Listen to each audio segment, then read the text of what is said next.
uh, give some thoughts to some of the experiences that you've had from a disagreement standpoint, right? Not so much on the political side, but just within life itself, right? And so we're going to kind of kick this off with a breakout, right? And I wanted to go into a breakout maybe because there's only, how many is there in the room here? 15 of us? No, maybe we'll go to breakout. But just want to kind of talk about like, what do we see as the dangers, right, of having disagreements, and what do we see as the advances of having disagreements, right? I think there is a good and a bad side, and before we get into the whole realm of trying to solve this problem of how to approach disagreements better, I think we need to put it out there, right? What's the good and the bad, so we all understand that. So let's breakout rooms. Should have gave that to Jeff so he could have. Lift bus, throw Jeff under. Yeah.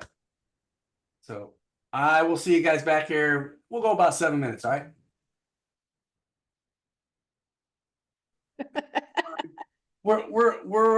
We went to breakout with the initial discussion of what are the dangers of disagreements and what can be the advances or enhancements of having disagreements. So we're going to open it up for the room. All right, let everybody come back. I think we're getting everybody back in here. So why you got this thing on your wrist? What are you doing there? Is this my thumb? It's your thumb. Yeah, just my thumb. Was it like surgery right around the thumb, or? I haven't had surgery yet. And I went yesterday. Right. Thankfully, I don't have to have surgery right now, but he gave me some options. I just chose Looks like people are coming back. put those options back. So, guys, so what is dangerous about having a disagreement?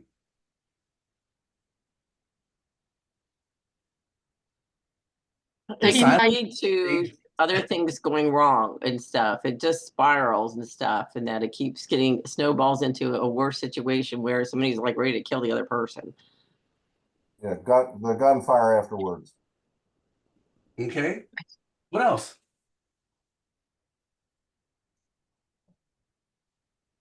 Nothing? Come on, guys. I have There no. are advantages of disagreements. What was that, Ray? I said, depending on the situation, there can be an advantage in a disagreement.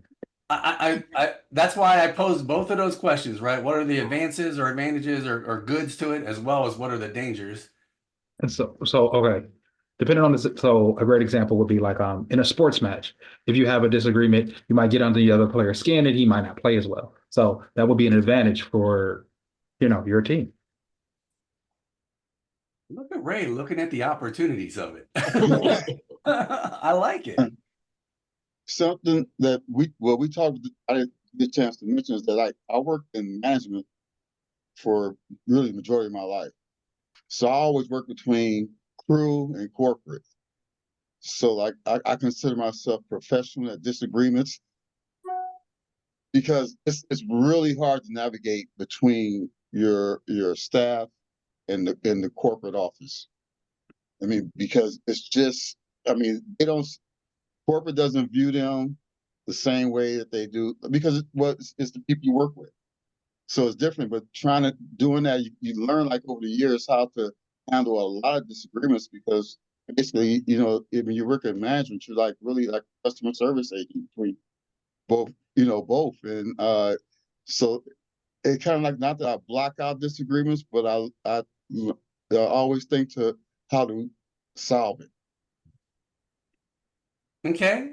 I think and good leaders know that, hey, we're gonna propose a topic or a project or whatever else, right? That there is going to be disagreements, and it's the fact that those disagreements can come in and might actually open your eyes to other things, right? And Jeff and I and Brian, we were all talking about how, it can be a learning experience, and hopefully you approach it from a learning experience, because that's truly what it can be. What else? What are some of the dangers or some of the advances or advantages to it? I remember being in a situation, and I was at work, but it had consequences at work, but the disagreement was not work related. I was sitting with a group of women, and they were talking about pregnancy, maternity, giving birth, that realm of topic. I am not a mother, so I have nothing to add to the conversation, but two women got very heated about their birth stories and how one thought the other one was a complete idiot for choosing something that worked well for herself and her family. And it did make the two of them look at each other very differently and in a poor way moving forward. And instead of understanding, I think the greatest gift is having the maturity to have the nuance to realize what works for person A doesn't work for person B, and it doesn't mean they're any better or any less. And I walked away going, well, okay, well, this is 10 years ago, so there was that chance I could have gotten married and had a family. Now I know there are, these two options, and if I want to know more about this type of option, I can go talk and find out more about it from this person. And instead of viewing it as a neutral, those two women kind of going forward looked at each other like, oh, she's just an idiot. And I was like, it's not smart or dumb or anything like that. These different women chose what was best for them. And I was like, and why are we talking about this at work? Right?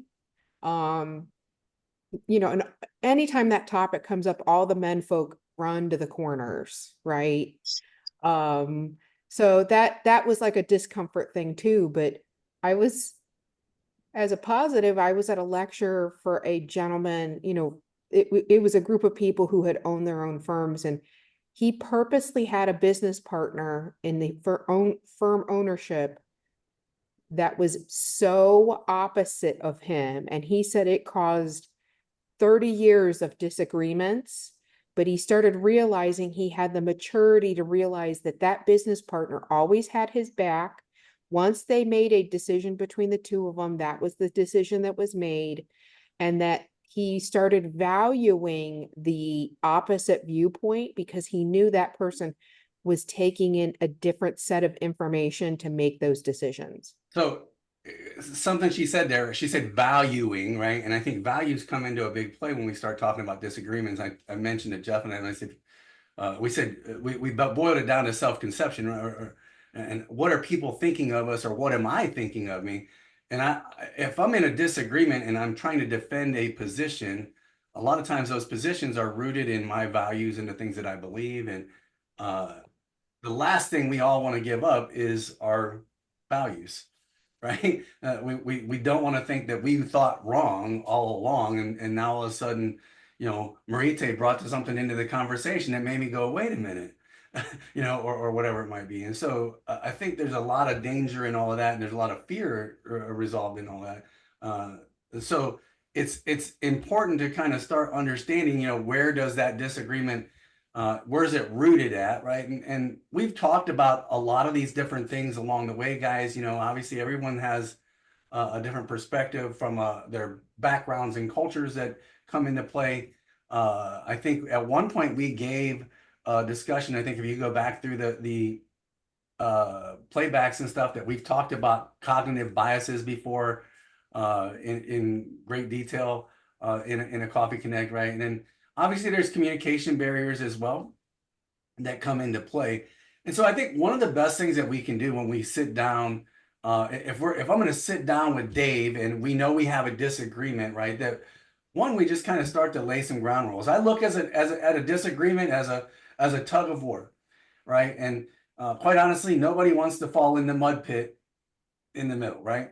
And so there's some things that we have to understand as far as the other side of the table, what's there. Like, who does Dave have on his team, right?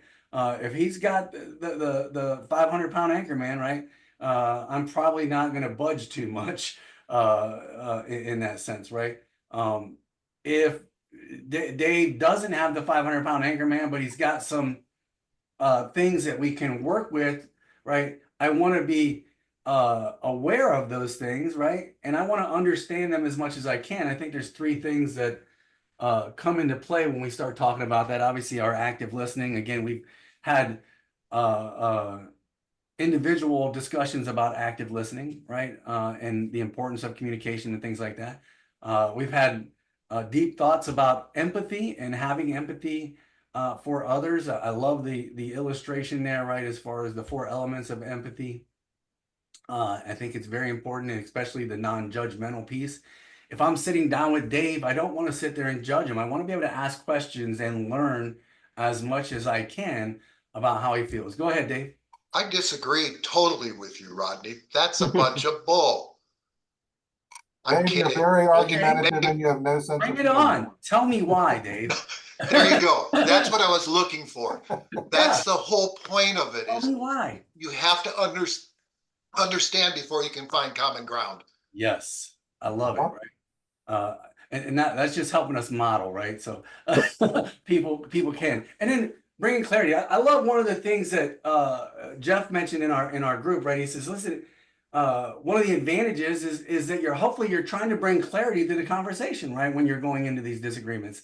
And even if you walk away, because I said at some point we might just, I hate the term agree to disagree, because that means I'm walking this way and you're walking this way.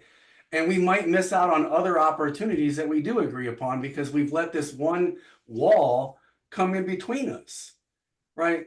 But I think that's only when clarity doesn't exist. If I truly understand why Jeff feels the way he does on something and he understands the way I feel, we can probably put that motion aside and go, okay, well, we're not going to get anywhere on solving world hunger, Jeff. So let's talk about something else that we do agree on, or that we can come to terms on, that we can hopefully make some progress towards, right?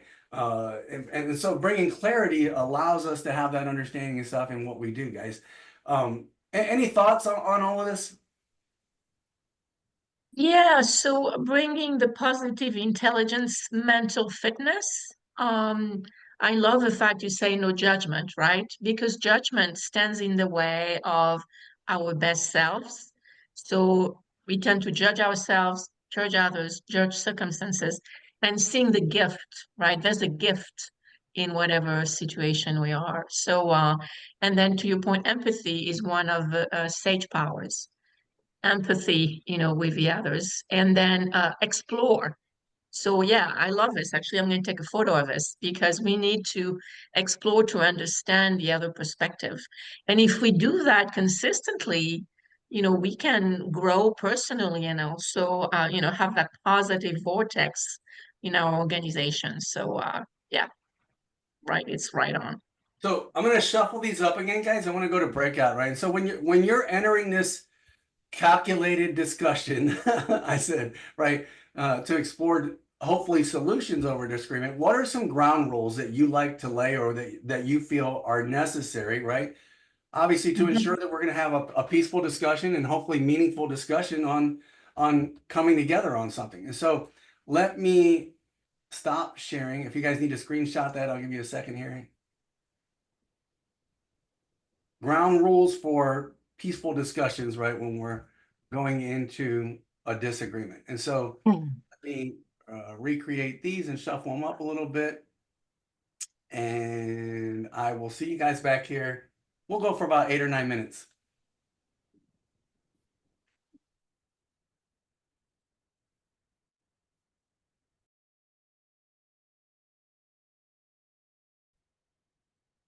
It's almost in a subconscious nature of what you need to do, right? And so, but you're right, Ray. Our ability to just kind of sit back, listen, and go, what did I just hear, right? What did I just hear, and what does that actually mean? So we can make the right decisions going forward. So, what are your ground rules for peaceful discussions and disagreements, guys? If it gets heated, walk away, take a breather, and come back. Number one. Yeah, always, right?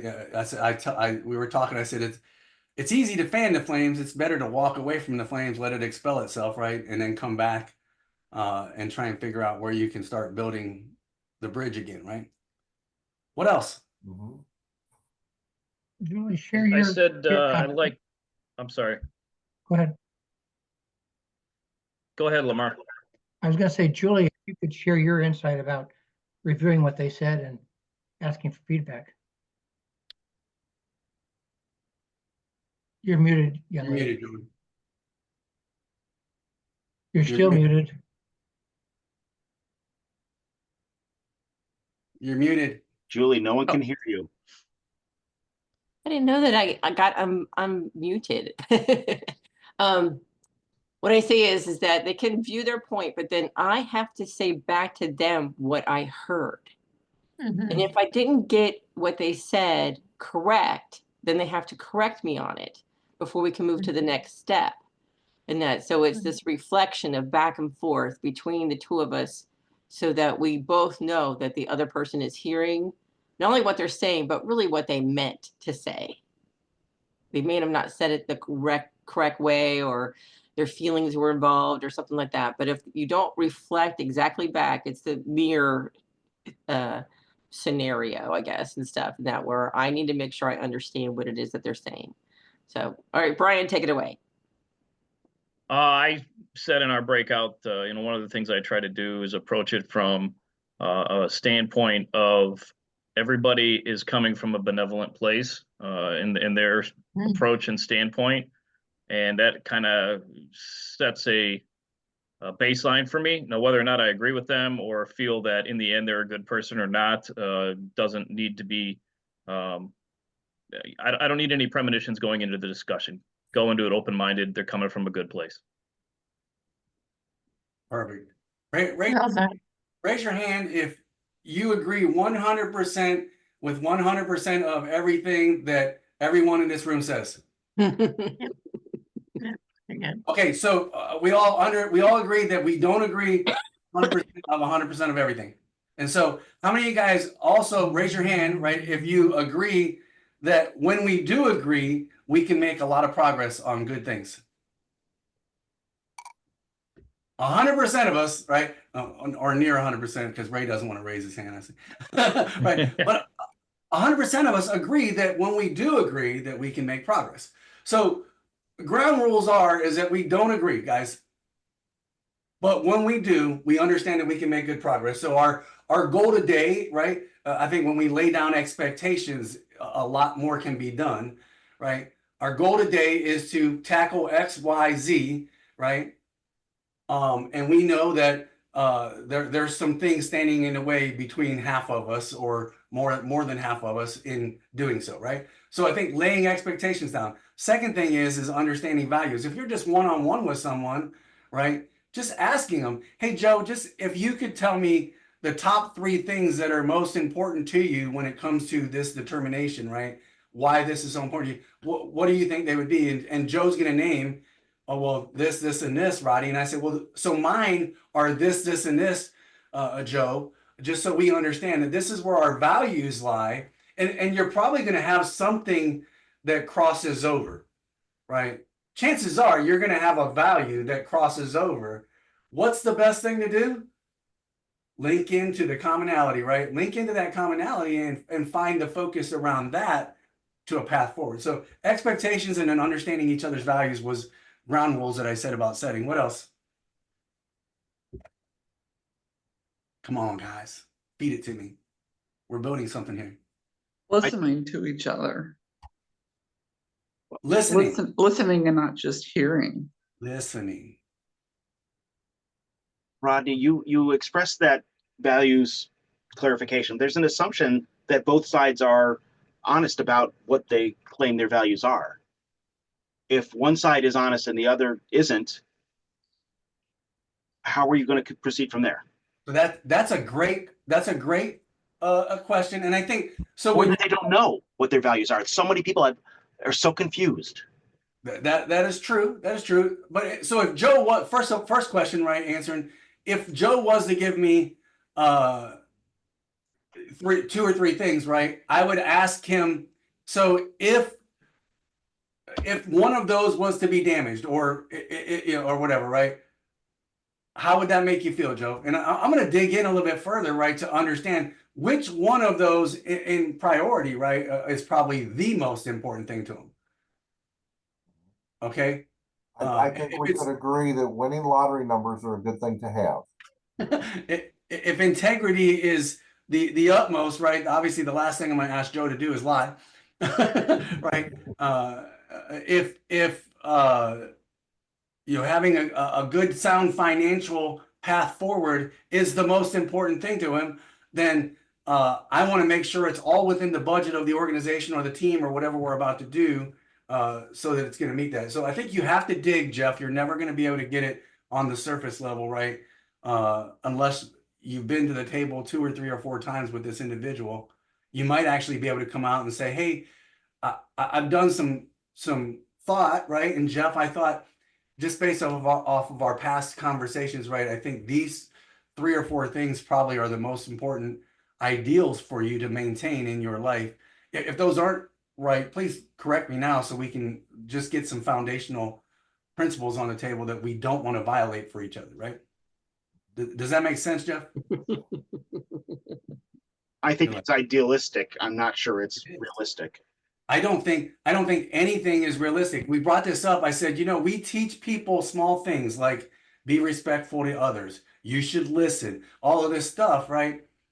But we don't ever put together the process that when you come to a disagreement, step 1, do this, step 2, do this, step 3, do this, step 4, do this, right?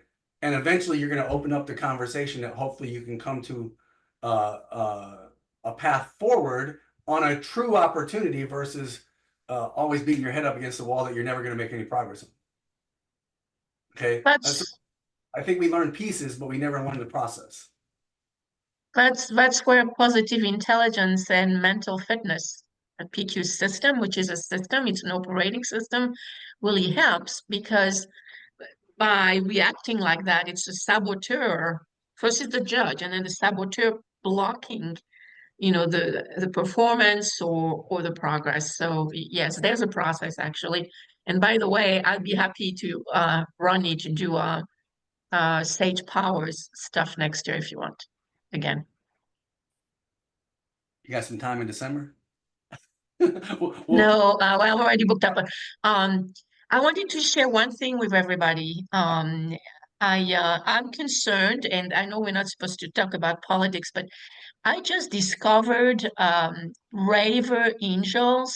Do anybody know those guys? Actually, they come originally from Ohio. Who's that? It's called Braver Angels. It's the and so I just put the link. I actually attended a local event, and boy, I was talking to the opposite party and the neutral people. And so we talked, we had some questions. Do you trust the media? And guess what? We came to the agreement that we actually agree on more than we disagree on the fundamentals. It's just that the media and his hyper divisions, and some people really. So anyway, I feel very nervous tonight, like a lot of people. So they have an event where both Republican and Democrat are going to civilly positive, talk together, not only tonight, but tomorrow. So I'm going to really get that. And because to me, it's like, yes, we can agree to disagree in a way that's going to move us forward. Absolutely. Absolutely. I think we can.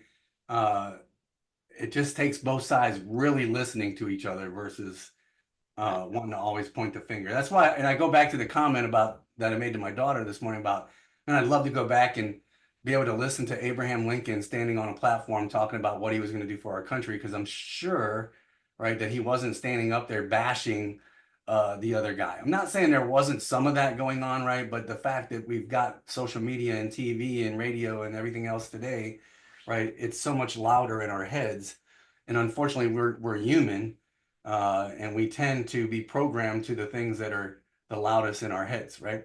And so listen, some quick tools, guys. We're going to wrap up here as we move forward, but I think we've hit on a lot of these things, guys, throughout our conversations today. I really appreciate everyone's or input and stuff, right? And but collaborative dialogue. And she just hit this. Maritha just hit on this. That I think we all have more in common than not, right? And so trying to focus on the good things, I think, is a much better use of our time. Conflict resolution techniques, right? And we might learn these as adults, but I don't know, are kids learning these things? I don't think my kids are, right? But we're not teaching the premise behind how to get these processes working for us and emotional intelligence and things like that until we feel like they're in a professional environment or something. And quite honestly, these things are things that should be learned at a much earlier age, right? Consensus building, right? Seek win-win solutions that satisfies everybody. And then trying to come to that collaborative moment that we can move the ball right in the right direction, so to speak, and stuff. So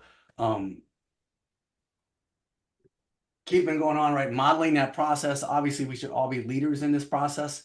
I found this diagram, and this is really related to a process that I'm not real familiar with. I read up on it a little bit just to kind of understand what it was and stuff. But it is what, all that extra outside area might be how we think of something.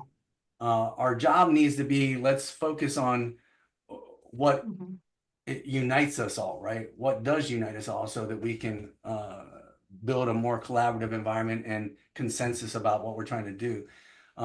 Educational workshops should be out there. And I know we do them here and we bring people in here and learn about stuff, right? But we should always encourage people to learn more about themselves and their subconscious mind and how they relate to things. I mentioned in our group, our biggest power that we have as people is our free will, right? And our ability to choose. And we should all do so with information. The Bible talks about wisdom and discernment, and I think it takes both, right? We can't just use one. Community engagement, right? And obviously getting more people involved in the conversation might actually open your eyes to other conversations or ideas that are out there and stuff. So I'm not saying we were going to create a perfect model today, but I did want to have some great discussions surrounding the divisiveness that we might approach ourselves or see ourselves in our work environments, in our communities, right? And stuff like that. And so